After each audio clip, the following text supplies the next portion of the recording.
Hello साथीहरु, तपाईहरुलाई स्वागत गर्न चाहन्छु फेरि पनि सजिलो किचन च्यानलको अर्को नयाँ एउटा भिडियोमा। आजको भिडियो चाहिँ अति नै महत्त्वपूर्ण छ र त्यसमाथि पनि हाम्रो नेपाली समाजमा अहिले चाडपर्वको सिजनहरु सुरु भइरहेको कारणले गर्दाखेरि यही चाडपर्व सँगसँगै सुहाउँदै एउटा मजाको एउटा खाजा सेट मैले तपाईहरुको बीचमा तयार गर्ने कोसिस गरेको छु। मलाई आशा छ तपाईहरुलाई पक्कै पनि यो खाजा सेट चाहिँ मन पर्ने छ। यदि तपाईहरुलाई पनि खाजा सेट मन पर्छ र विशेष गरी घरमा आउने पाहुनाहरूलाई स्वागत सहित गरेर अनि हाम्रो घर परिवारमा पनि कहिलेकाहीँ अलिक छुट्टै तरिकाले खाजा बनाएर खाउँ भन्ने जस्तो यदि महसुस भयो भने त्यही समयमा सायद आजको खाजा सेट चाहिँ तपाईहरुको निम्ति बेस्ट हुन सक्छ। र आजको रेसिपी तपाईहरुलाई मन पर्यो भने भिडियोलाई लाइक शेयर अनि च्यानललाई सब्स्क्राइब गर्नु भएको छैन भने पक्कै पनि सब्स्क्राइब पनि गरिदिनुहोस्। र के पनि भन्न चाहन्छु भने तपाईहरुले नजिकै रहेको बेल आइकनलाई प्रेस गर्नु भएको छैन भने मैले ल्याउने नयाँ नयाँ भिडियो तपाईहरुले सुरुमा पाउनु हुने छैन। र मेरो अर्को च्यानल पनि रहेको छ जुन च्यानलको डिस्क्रिप्सनमा मैले लिंक राखिदिएको छु, त्यसलाई पनि सब्स्क्राइब गर्नलाई नभुल्नुहोला। र कस्तो तरिकाले यो खाजा सेट हाम्रो घरमा मिठोसँग बनाउने हो बनाएर तपाईहरुलाई म देखाउने छु।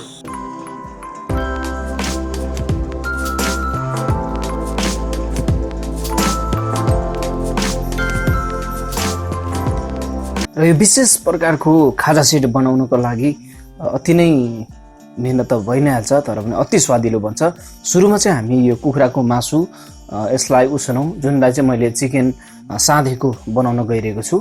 अति स्वादिलो पनि बन्छ। र अलिकति मैले यसमा पानी राखिदिए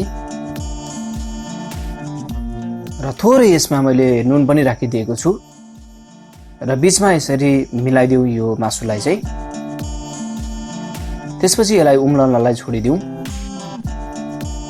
र यो यसरी उम्लन थालिसकेको छ र बीचबीचमा यसरी मिलाउँदै यो पाकिसकेपछि लगभग मैले 10 मिनेट मात्र यसलाई उमाले र यसलाई आफूलाई जस्तो साइज मन लाग्छ र त्यस्तै तरिकाले काट्दामा भइहाल्छ। र मैले यसलाई हल्का लाम्चो साइजमा यसलाई काटेको छु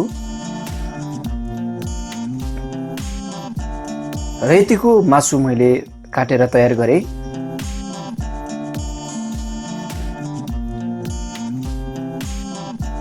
त्यसपछि एउटा भाँडामा यो मासुलाई राखौं।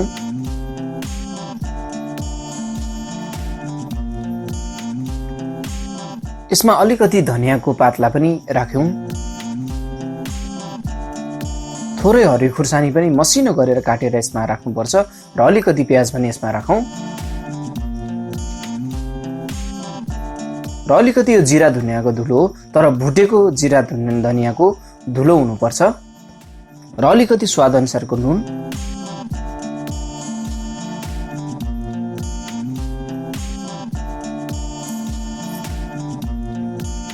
र अलिकति यो रातो खुर्सानीको धुलो पनि यसमा मैले राखिदिएँ। त्यसपछि यो झान्नको लागि तोरीको तेल तताउँ र तातिसकेपछि थोरै मात्रामा हामी यसमा अब मेथीलाई राखिदिन्छौँ र मेथी हल्का मात्रामा ब्राउन अथवा कालो हुन थालिसकेपछि अलिकति मात्रै बेसार राखौं र यो मासुमा हामी यसरी झानेर राखिदिउँ र त्यसपछि कागतीको रस यसमा राखौं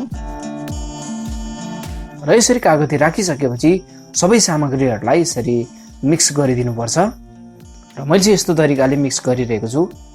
तपाईहरुले भिडियो हेर्दै गर्दामा यदि च्यानललाई सब्स्क्राइब गर्नु भएको छैन भने सब्स्क्राइब पनि गरिदिनुहोस्।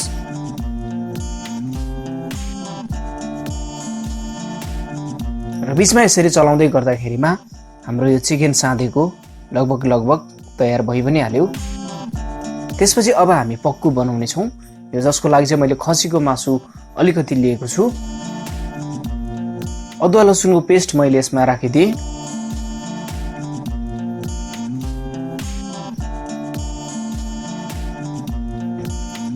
र यो पनि जिरा र धनियाको धुलो नै हो, जुन पनि मैले भुटेर तयार गरेको हुँ। र अलिकति रातो खुर्सानीको धुलो राखौं। पिरो चाहिँ आफूलाई कतिको मन पर्छ त्यही अनुसार।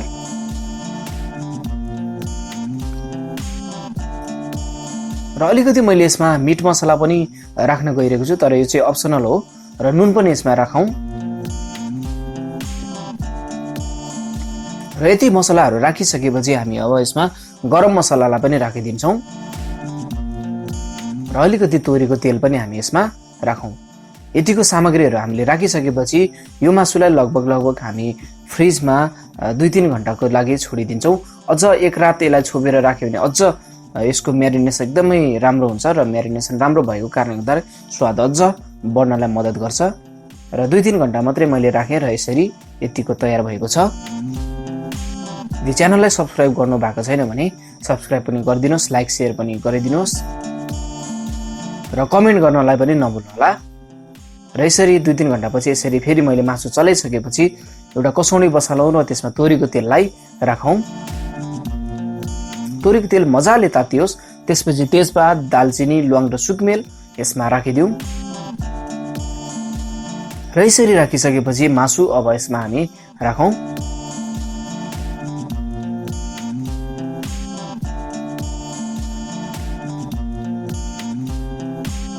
र बिचमा यसरी हामीले चलाउँदै यो मासुलाई पकाउँदै हामी जानुपर्छ। अति नै स्वादिलो, हेर्दैमा खाउँ खाउँ लाग्दो आजको यो पक्कु बन्दैछ। र बिचमा मैले यसलाई छोपिदिएँ, पक्कै पनि छोपेर राखेर पकाउँदा अझ स्वादिलो हुन्छ। र बिचमा यसरी चेक गर्दै चलाउँदै जानुपर्छ। हेर्दा अलिकति ओइली देखिएको छ, तर खसीको मासु अलिकति बोसो पनि भएको कारणले गर्दाखेरि यसबाट निस्किएको तेल हो। तपाईहरुलाई यो रेसिपी कस्तो लागिरहेको छ? अति नै खाउँ खाउँ लाग्दो जस्तो मासु यसरी तयार हुँदैछ। र त्यसपछि धनियाको पात यसमा राखौँ। र यसरी राखिसकेपछि लगभग यो खसीको पक्कु पनि हाम्रो बिचमा तयार भएको छ। अब चाहिँ तोरीको तेल एउटा भाँडामा राखौँ। हामी चाहिँ ग्रेभीवाला ब्रोइलर कुखुराको मासु बनाउन खोजिरहेका छौँ। सिङ्गो जिरा यसमा मैले राखिदिएँ। अलिकति तेजपात पनि यसमा राखौँ। अलिकति ल्वाङ सुकमेलहरू पनि मैले यसमा राखिदिएको हुँ। र कुखुराको मासु यसरी यसमा राखौँ। र बिचमा यसरी चलाउँ, मजाले यो चलाइदिनुपर्छ। एकदमै मजाले यसलाई फ्राई गर्ने तरिकाले, यसलाई एकदमै सिम्पल तरिकाले पकाउन गइरहेको छु। अलिकति प्याज पनि यसमा राखिदिएँ। मजाले यो फ्राई भइसकेपछि मात्रै प्याज बिचमा राख्नुपर्छ। त्यसपछि अदुवा लसुनको पेस्ट यसमा मैले राखिदिएँ। यदि पेस्ट भएन भने खलमा कुटेर राख्दा नि हुन्छ। र बिचमा यसरी चलाउनु पर्छ। र अलिकति बेसारको धुलो पनि यसमा राखौँ। र सबै सामग्रीहरूलाई यसरी चलाउँ। अलिकति यो जिरा र धनियाको धुलो, मैले धेरै मसलाहरू प्रयोग गरेको छैन, तर पनि यतिले पनि अति नै स्वादिलो बन्छ। रातो खुर्सानीको धुलो पनि यसमा राखौँ। पिरो कति चाहिन्छ त्यो अनुसार बढाउँदामा भइहाल्यो। त्यसपछि स्वाद अनुसारको नुन। र यसरी यतिको सामग्रीहरू राखिसकेपछि यसलाई मजाले चलाइदिनुपर्छ। तल नटासियोस्, त्यस कारणले बिस्तारै यसलाई मिलाउँदै चलाउनुपर्छ। र टमाटर पनि यसमा राखौँ। टमाटर मसिनो गरेर यस्तो तरिकाले काटेर राखिदिएँ। र यसलाई पनि चलाउँ।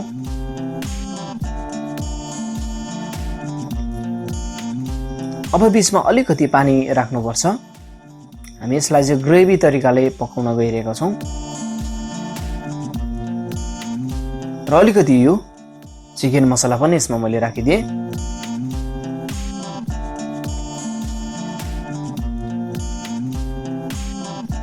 अब चाहिँ हामी धनिया राखौँ। धनियाको यो पात लगभग हाम्रो यो कुखुराको मासु पनि तयार हुन थालिहाल्यो। अब हामी चिउरा भुट्न गइरहेका छौँ। तोरीको तेल अलिकति राख्यौँ। र तेल मजाले, तोरीको तेल चाहिँ तात्तिनुपर्छ। यसरी फिजाउँदै मजाले तताउँ। त्यसपछि चिउरा राखौँ। र बिचमा यसरी चलाउँदै चिउरालाई चाहिँ मजाले भुट्नुपर्छ। एकदमै झुरुम झुरुम कुरुम कुरुम हुने, एकदमै स्वादिलो यसरी भुट्दाखेरिमा बन्छ। अझ यसमा थोरै नुन राख्दा पनि भइहाल्छ, तर मैले चाहिँ यसमा राखिनँ। र गोलभेडाको अचार पनि मैले यसमा बनाउन गइरहेको छु। र यसलाई मैले पोलिदिएँ।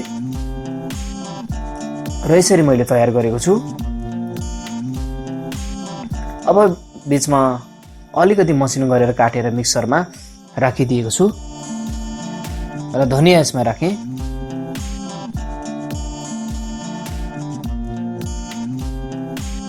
हरियो खुर्सानी पनि म यसमा राखेको छु। र यो लसुन, त्यसपछि यो तिलको धुलो,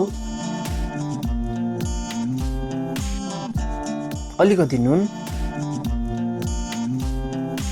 र अब हामी मिक्सरमा यसलाई पिसिदिउँ। यतिको मात्रामा पिसेपछि हाम्रो यो गोलभेडाको अचार पनि तयार भयो। तर सिम्पल छ। र भटमासको अचार बनाउनको लागि भटमास हामी साधौँ। भटमास साध्नको लागि अलिकति हरियो खुर्सानी यसमा राखिदिएँ भटमाससँगै। अलिकति यो धनियाँको पात, त्यसपछि थोरै यो टमाटर, तर बिचको भाग चाहिँ निकालेर बाहिरको मात्रै मैले काटेको हुँ। अलिकति यो प्याज, थोरै यो काँक्रो मैले मसिनो गरेर यस्तो टुक्रा गरेर काँक्रो राखेको हुँ। अलिकति यो गोलभेडा मैले यसलाई पोलेर राखेको हुँ र अलिकति नुन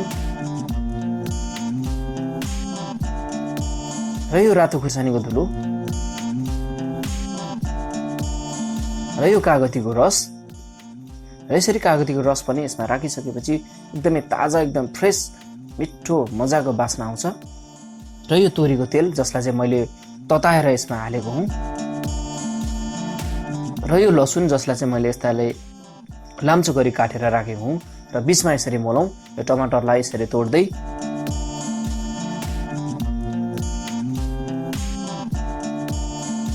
र यसरी भटमास सान्दाखेरि चाहिँ हामीले जति सामग्रीहरू छ ती सबै सामग्रीहरू आपसमा चाहिँ मजाले यो मिक्स हुनुपर्छ र मिल्नुपर्छ, जसले गर्दा मसलाको स्वाद अति नै बढ्नलाई मद्दत गर्छ।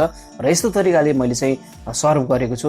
हेर्दै खाउँ लाग्छ यो खाजा सेट यसरी तयार भएको छ। मलाई आशा छ तपाईँहरूलाई यो भिडियो पक्कै पनि मन परेको छ। यदि मन पर्यो भने भिडियोलाई लाइक, सेयर, च्यानललाई सब्सक्राइब गरिदिनुहोस्। यस्तै रेसिपी फेरि पनि तपाईँहरूको बिचमा लिएर आउनेछु। तबसम्मको लागि नमस्ते।